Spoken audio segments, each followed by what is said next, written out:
Ibu Sheryl dari Sri Kandi ya, dan Ibu Kandau dari PSI. Ya, saya kagum sama mereka sebagai wanita-wanita yang mau terjun di dunia politik dan memperjuangkan kebaikan dan kemanusiaan. Jadi pada kesempatan ini saya berterima kasih kepada ibu-ibu yang mau berbagi, bercerita kebaikan bagi masyarakat. Halo teman-teman semua, nama saya Margareta Kando. Saya dari Manado, tapi waktu pemilu presiden saya sudah berdomisili di Jakarta. Saya tinggal di Ruko Kedoya. Adapun saya ingin sekali mengikuti politik ini karena teman-teman saya di Manado adalah partai PSI. Jadi saya pun tertarik untuk masuk dalam partai PSI. Nah, kebetulan saya di Jakarta ini, saya ketemu dengan Pak Kevin Wu ya, yang dari PSI juga, karena bersama-sama waktu itu di tempat Lociabio ya, bersama dengan ada keluarga kami yang dari Tionghoa juga. Nah, adapun inginlah saya mengikuti partai PSI itu, saya sangat tertarik karena mereka mempunyai visi dan misi tentang kebijaksanaan di mana kebaikan-kebaikan ada di mereka. Mereka tidak pernah memilih ras, suku, agama ataupun dari ekonomi. Jadi mereka tuh masuk sampai ke pelosok-pelosok. Jadi di tempat-tempat yang kayak kumuh mereka masuk. Jadi juga mereka tidak membandingkan mana yang tinggi, menengah atau bawahan. Itu yang membuat saya kagum akan PSI. Nah, kemudian saya di Jakarta, saya bergabung dengan satu organisasi namanya Perempuan Tegak Lurus Prabowo Gibran. Nah, di situ kami mempunyai ketua namanya Ibu Purnama Sitompul.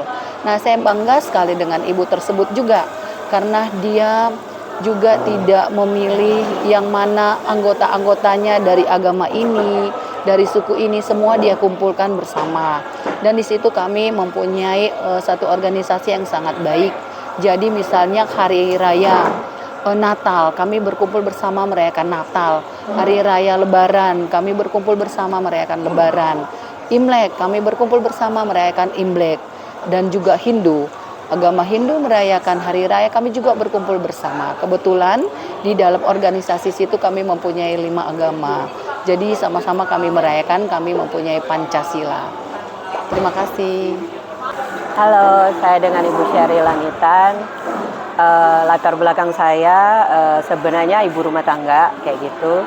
Terus saya itu kegiatan saya hanya seputar kegiatan keagamaan di gereja. Tapi untuk saat ini saya sedang sibuk membantu sahabat saya, Ibu Grace Taliwomso, yaitu anggota Gesira, yang mengajak saya yaitu Gerakan Sri Kandi Indonesia. Kami itu bergerak khusus di bidang pertanian, yaitu kacang koro.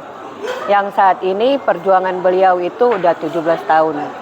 Dan udah banyak mengajak para ibu-ibu di provinsi-provinsi yang ada di Indonesia ini untuk mari kita menggalakkan menanam kacang koro itu sebagai pengganti substitusi kacang kedelai, sehingga bisa dibikin macam-macam makanan sih, bisa susu, bisa tempe, bisa makanan jadi diolah jadi tepung, dan itu sangat berguna untuk ibu-ibu menyusui karena asam folatnya itu sangat tinggi bagi anak-anak supaya anak-anak itu lebih sehat dan lebih pintar. Dan bisa menjadi generasi penerus bangsa kita yang maju, generasi emas yang saat ini sedang digalakkan oleh pemerintah. Ya, sebenarnya apa yang membuat ibu itu mau berpartisipasi dan terjun langsung ya sebagai seorang wanita di dunia politik atau pembangunan? Kalau menurut saya sih, saya lebih cenderung itu mengajak ibu-ibu itu menanam gitu, karena betul. saat ini itu udah banyak yang nggak tahu nanam gitu loh, karena bumi itu sekarang itu lebih lebih apa ya, banyak perang segala macam. Jadi kalau kita nggak menanam, bagaimana bisa menghijaukan bumi kita saat ini? Jadi kalau kita bisa menanam sendiri, jadi itu adalah satu yang baik untuk kita supaya ada manfaat lah bagi kita daripada nggak ngapa-ngapain gitu loh. Ya, dan Sri Kandi itu sebenarnya tujuannya apa dan pergerakannya bagaimana, Bu? Sri Kandi itu kita tuh mengajak ibu-ibu ya dari kalangan yang kecil dulu seputar kita punya lingkungan sekitar kita, rumah kita kayak gitu, suruh saya kasih bibit kayak gitu, mereka tanam di polybag kayak gitu, dan itu bisa 3-4 bulan kemudian itu bisa jadi berbuah kayak gitu, dan itu bisa diolah sih macam-macam.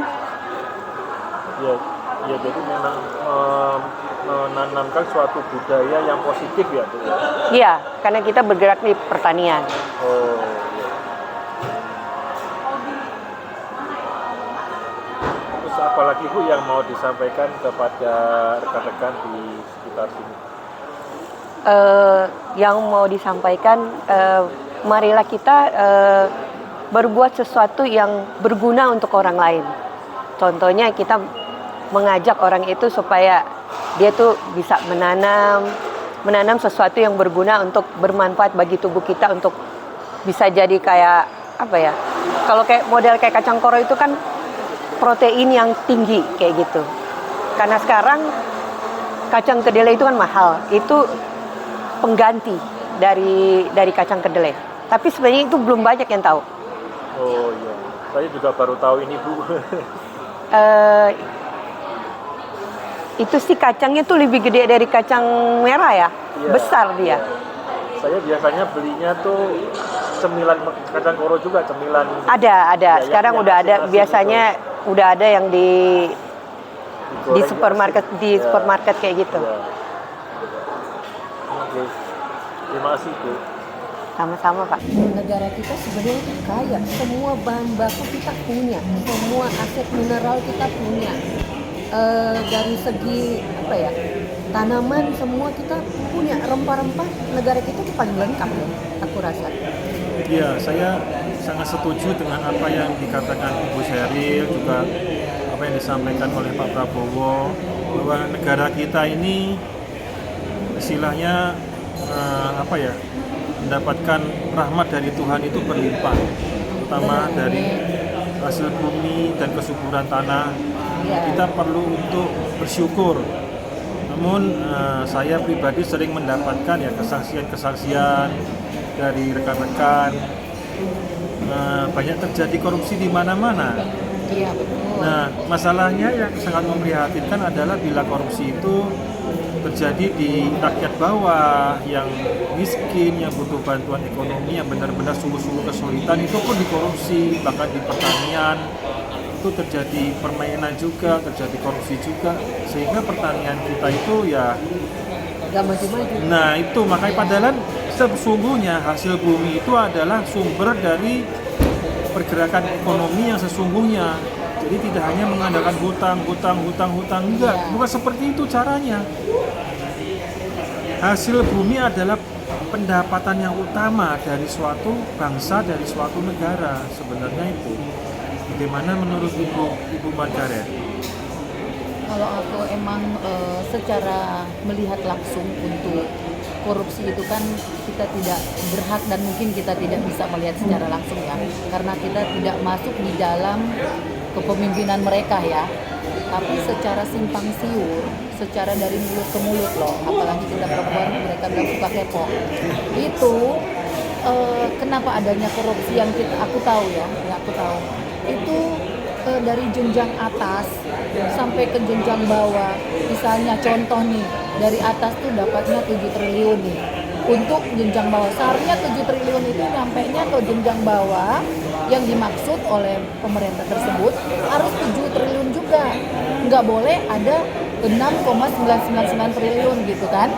Harus memang sesuai patennya 7 triliun. Tapi kenyataannya begitu banyak yang saya dengar, nyampe ke bawahnya itu udah jadi mungkin udah 50% dari yang ditargetkan oleh pemerintah. Mungkin ya, atau mungkin lebih kurang dari demikian, mungkin sisa 1 triliun. Karena kenapa begitu? Karena dari pihak guru-guru aja yang kita dengar selalu ya, yang ekspos di medsos, guru-guru selalu mengeluh. Tapi ya puji Tuhan, kemarin salah satu juga keluarga saya yang guru dari Papua datang untuk deklarasi dengan Pak Prabowo dan mereka sudah dinaikkan gaji dan sesuai memang SK yang keluar oleh Pak Presiden Pak Prabowo Subianto. Dan itu saya sangat kagum untuk kepemimpinan yang baru ini. Terus berjuang Pak Prabowo dan Mas Gibran untuk menjadikan Indonesia emas, Indonesia maju, anak-anak kita pinter, cucu-cucu kita pinter, generasi penerus kita semua pinter. Kalau menurut saya harus ada pengawasan. Ya, Pengawasan dari pihak pemerintah supaya dana yang besar itu sampai ke bawah, ke hilir. nah pengawasannya itu siapa? Pemerintah dong. Iya, ini pemerintah ini yang ngasih 7 triliun nih dari presiden nih, sampai ke bawahnya cuma jadi 1 triliun, 6 triliunnya kemana? Pengawasannya oleh siapa? Nah, apakah diambil oleh pengawas atau bagaimana kita juga nggak tahu. Karena kita nggak lihat langsung, kecuali yang bawa 7 triliun ini kita bertiga loh. Iya kan? Ya, Itu sekarang susah cari orang yang jujur. jadi Cari bisa orang utuh yang loh, jujur, yang bisa utuh ikhlas. sampai ke bawahnya gitu. Tapi kalau yang Ya betul sekali.